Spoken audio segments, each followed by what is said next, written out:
Selamat datang di Katolikast, tempat kita belajar untuk menjadi murid Kristus yang lebih baik. Katolikast bertujuan membantu kita semua untuk semakin berakar dalam iman pada Yesus, bertumbuh dalam persaudaraan dengan semua orang, serta berbuah dalam berbagai karya kasih demi gereja, bangsa, dan sesama. Katolikast berisi cerita kesaksian dan refleksi hidup sebagai pengikut Kristus, katekese iman yang relevan dan praktis untuk hidup sehari-hari, serta dialog topik-topik kekinian dengan berbagai narasumber untuk memperkaya hidup iman kita semuanya. Selamat mendengarkan, Tuhan memberkati.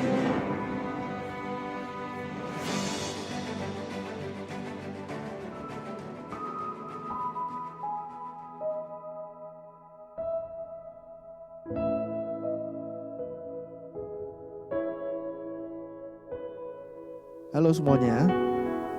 Seperti halnya bulan lalu, Katolikast akan juga berbagi refleksi dari bacaan setiap tanggal 1 setiap bulannya.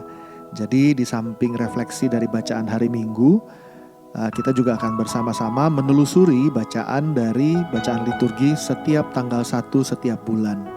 Hari ini tanggal 1 Maret 2021. Dan saya akan bacakan dulu bacaan liturgi hari ini. Lalu setelah itu kita akan coba lihat sama-sama apa pesan yang mungkin Tuhan mau sampaikan kepada masing-masing kita.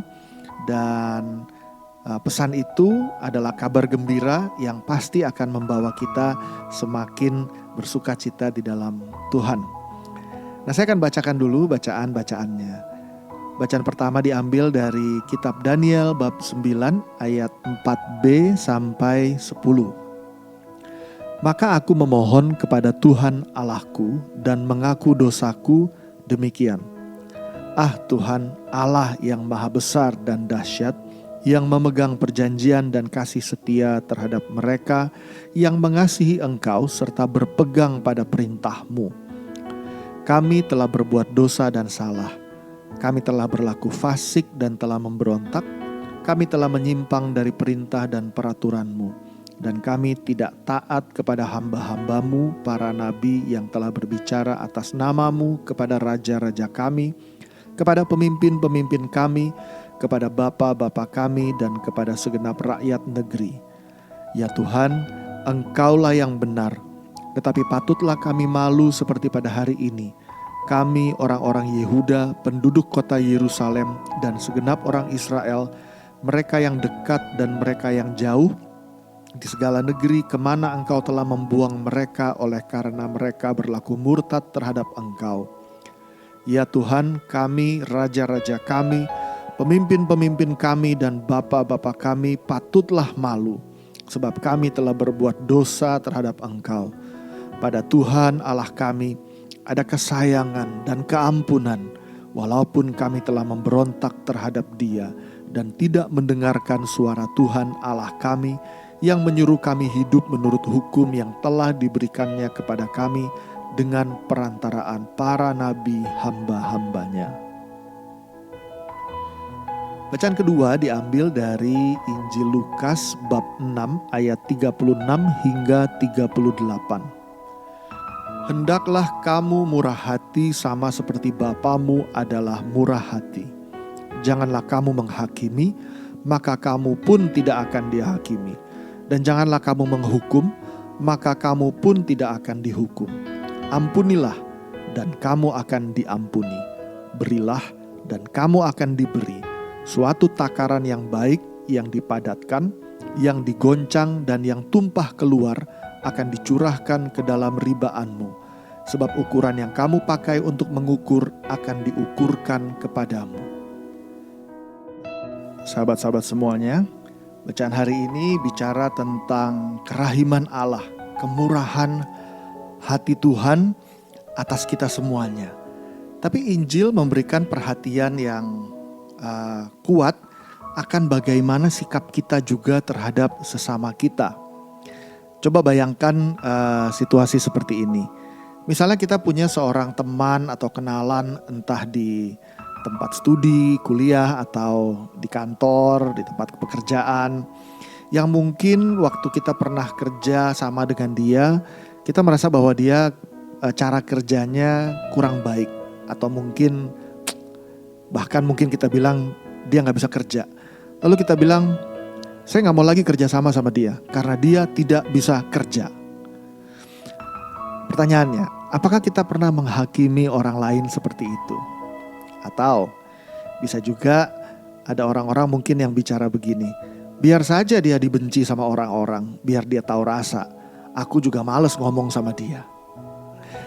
Apa kita pernah menghukum orang lain seperti ini? Waktu kita melihat bahwa orang menderita karena mungkin kerapuhan dan kelemahannya dia, lalu kita sengaja syukurin dia gitu maksudnya ya. Lalu kita bilang, aku juga gak mau ngomong lagi sama dia. Kita berikan dia silent treatment, aku gak mau ngomong sama dia. Seakan-akan aku menghukum dia karena dia sikapnya kurang baik, maka aku tidak mau lagi berurusan dengan dia. Ada berbagai macam bentuk penghakiman dan penghukuman yang mungkin tanpa sadar kita berikan ke orang-orang di sekitar kita. Kita berikan dia label-label tertentu, padahal label dia yang terutama adalah anak Allah. Tetapi kita seringkali lupa bagian bahwa dia adalah anak Allah. Yang kita ingat kelemahannya, kerapuhannya, lalu akibat dari kelemahan dan kerapuhan yang dia miliki, kita meninggalkan dia, kita tidak mau peduli dengan dia, atau bahkan kita menceritakan keburukan dia ke orang-orang sehingga orang-orang juga terbentuk cara pandangnya tentang dia, cara pandang yang negatif. Kita hakimi dia, lalu kita hukum dia dengan memberikan ke orang-orang lain reputasi jelek tentang dia misalnya. Ada banyak cara, ada banyak pengalaman, ada banyak situasi di mana kita memberikan penghakiman dan penghukuman ke orang-orang di sekitar kita. Bacaan Injil hari ini mengundang kita untuk memahami apa itu kemurahan hati Bapa, kemurahan hati Allah.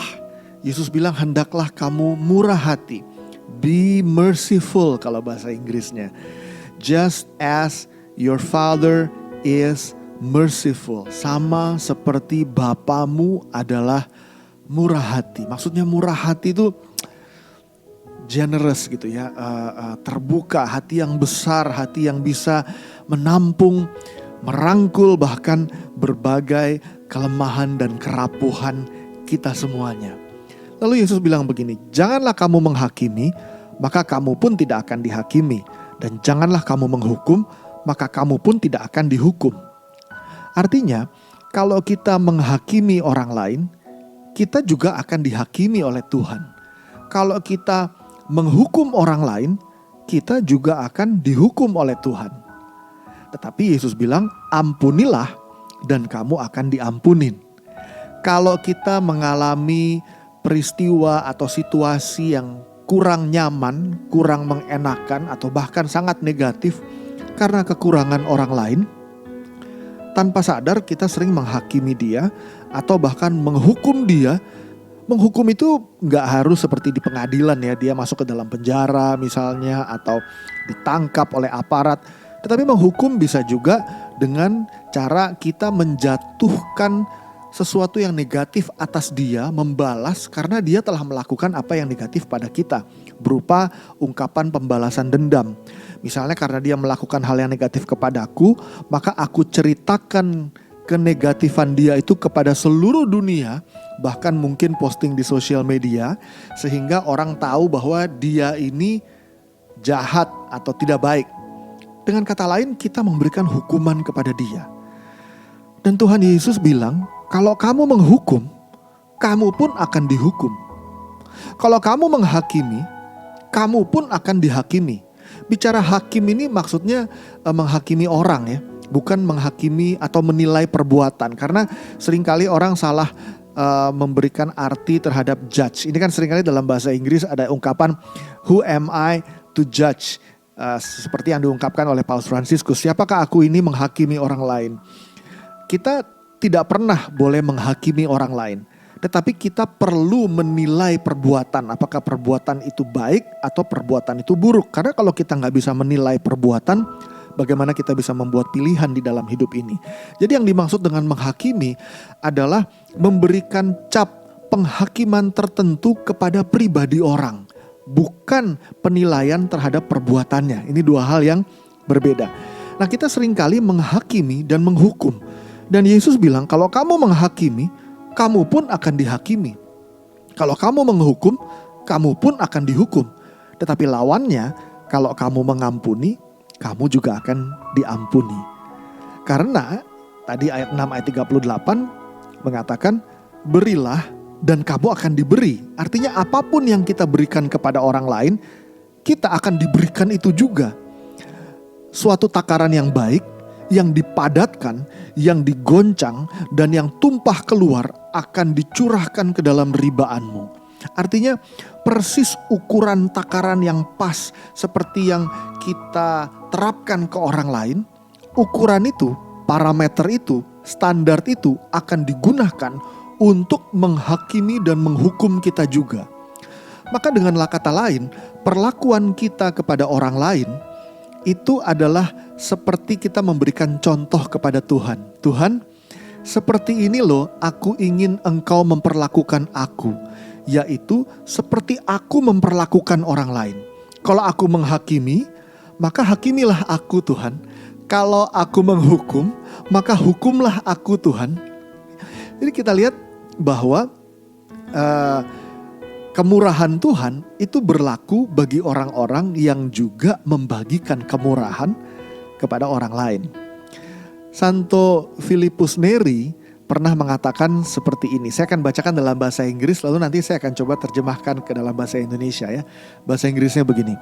If a man finds it very hard to forgive injuries, let him look at a crucifix and think that Christ shed all his blood for him, and not only forgave his enemies, but even prayed his heavenly Father to forgive them also.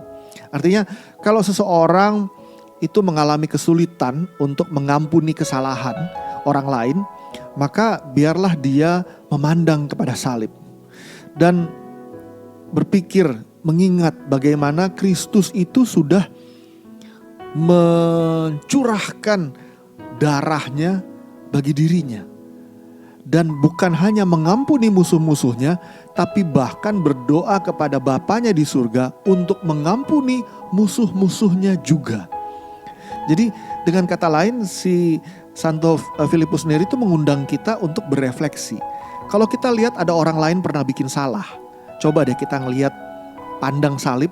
Dan kalau kita pandang salib, ingat bahwa dia, Yesus, juga udah mencurahkan darah bagi dosa-dosa kita.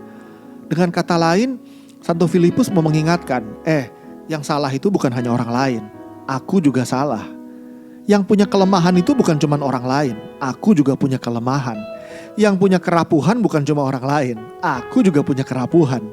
Kalau kerapuhan dan kelemahan orang lain seringkali berakibat negatif bagi sesama, aku juga punya kerapuhan dan kelemahan, dan akibat dari kerapuhan kelemahanku seringkali juga memberikan dampak negatif bagi sesama.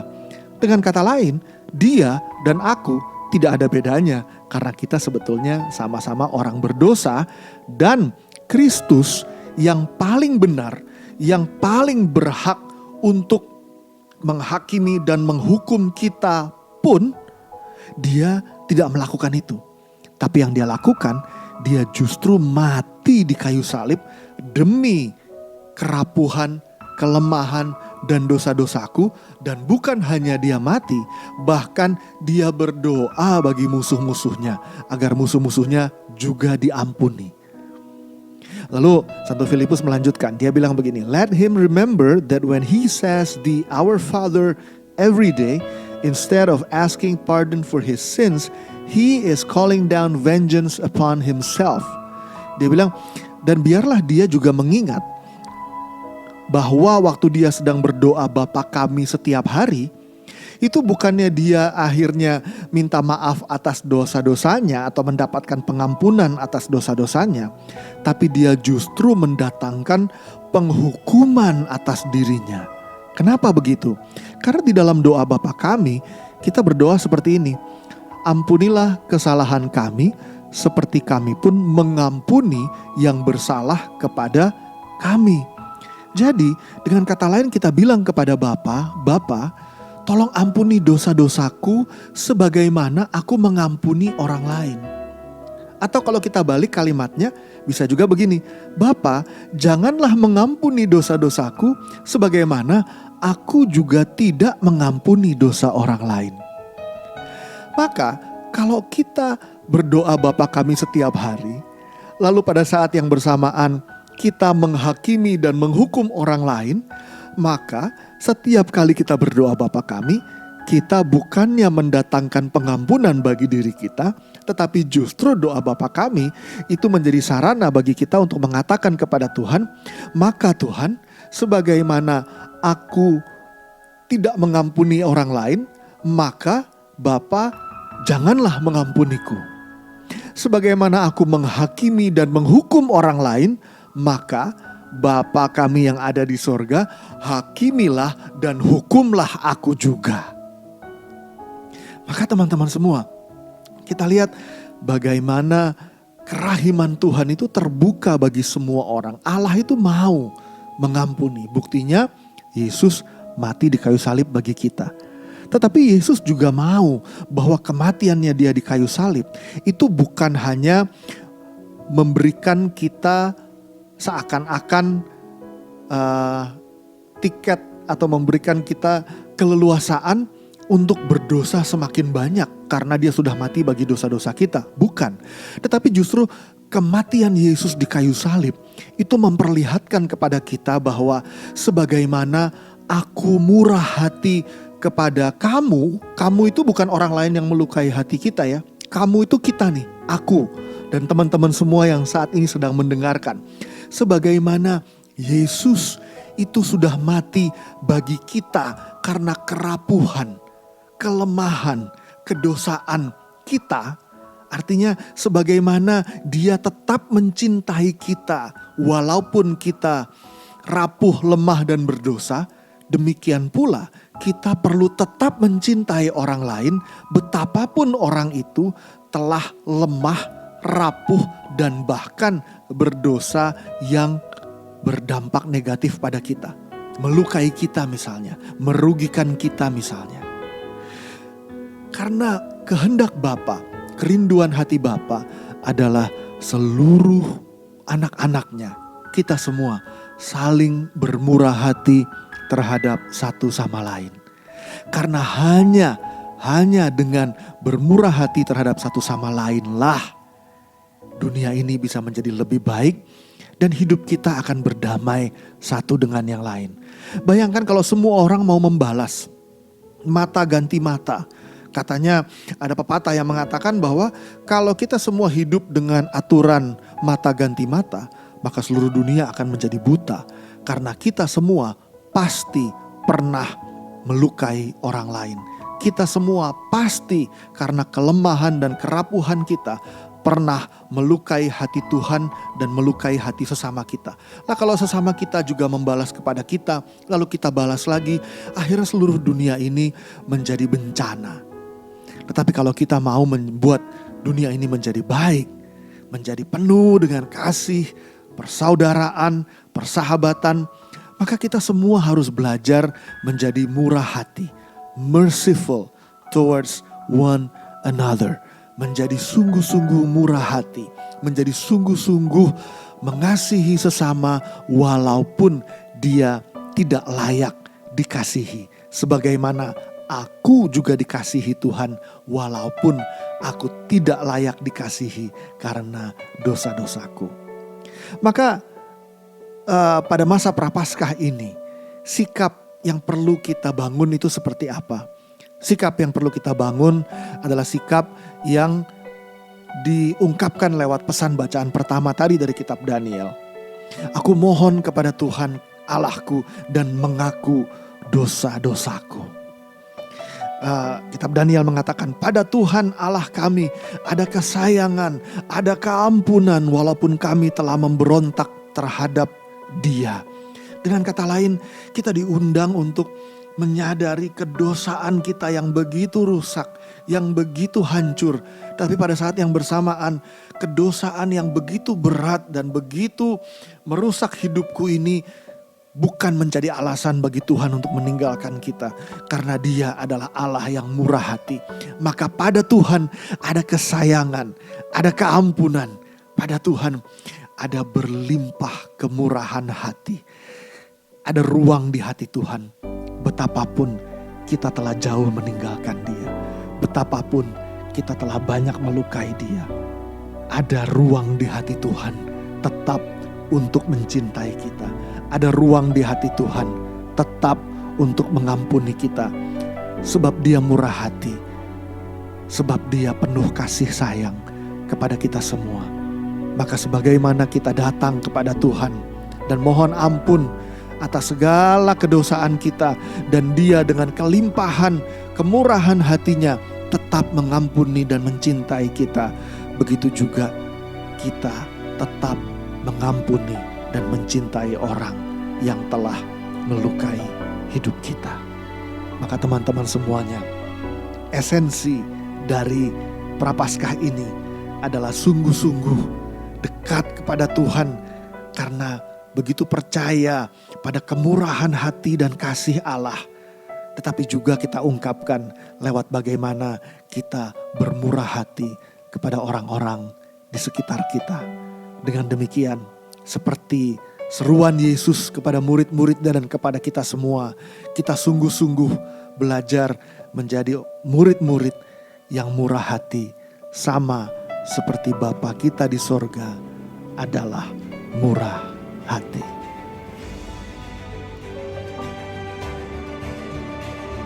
Terima kasih telah mendengarkan podcast ini. Jangan lupa untuk berbagi Katolikes kepada para sahabat dan kenalan kita, supaya semakin banyak orang mengenal kabar gembira Tuhan Yesus dan mengalami kasih-Nya yang memulihkan, menguatkan, dan memberkati. Sampai jumpa di episode Katolikes yang lain.